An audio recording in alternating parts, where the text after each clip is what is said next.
ខ្ញុំចង់និយាយតិចតើតើជាមួយនឹងកីឡាករធុនចិនតៈប៉ះជាមួយកាន់តែកាលពីម្សិលមិញណាបងប្អូនទាំងអស់គ្នា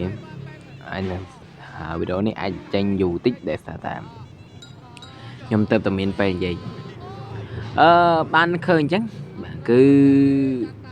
ចិនតៈអាចនឹងមានគំនុំដោយសារតែកាន់តែកងតេហ្នឹងគឺបាទវាយគាត់មុននៅពេលដែលចិត្តចប់ទឹកហើយគាត់សុំចូលដៃតែកន្ទេហ្នឹងគឺគាត់វាយបាទមិនមែនសុំចូលដៃរបៀបថាគាត់ឃើញចិត្តអស់វិនាទីអីចឹងទៅត្រង់ចំណុចនេះផងដែរខ្ញុំក៏ចង់ផ្ដាំទៅចន្ទៈថាចន្ទៈកុំឆេះឆាវ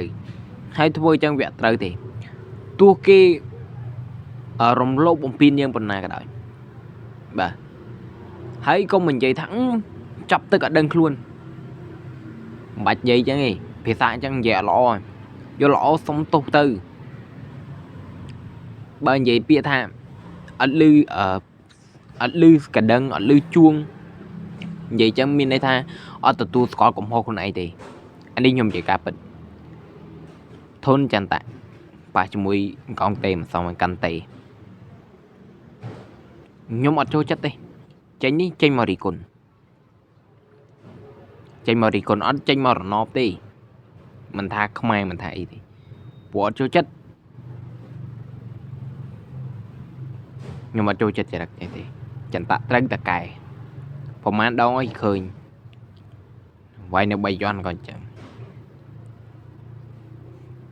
ចេះមើលគេអត់អញ្ចឹងបានប្រកួតយូរហើយមិនតែឃើញទៅណាគេសោះ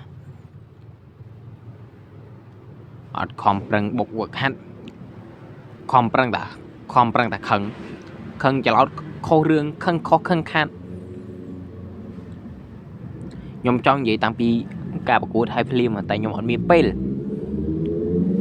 ក្នុងនាមជាយើងជាម្ចាស់ផ្ទះក៏ដូចជាកីឡាករដែលយើងជាចៅភាសាដែរបាទកីឡាករគួរតែប្រកាន់ខ្ជាប់ជាមួយអេឌីយ៉ាបតល្អគឺបាទបែបឌឺដងក៏បែបឌឺដងផ្លែផ្កាបែបលក្ខណៈលេងសើចអានេះខុសចាតែខ្ញុំនិយាយខុសមកខុសខ្ញុំឃើញហើយខ្ញុំមានអារម្មណ៍ថាបើសិនជា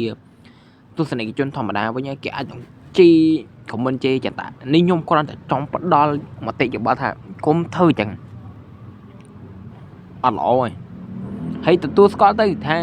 មួយកែងដែលវាយកន្តែនឹងគឺមិនមែនអត់លឺស្នូជួងទេទទួលស្គាល់ផងបើទទួលស្គាល់ទេចន្ទៈមិនមែនជារកល្អទេ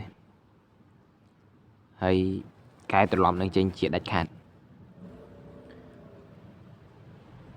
ខ្ញុំមានតែប៉ុណ្្នឹងឯងជូនទៅដល់ចន្ទៈបាទ fan តាំងពីបាទវាយល្បីនៅតាសាវៀបាយ័ន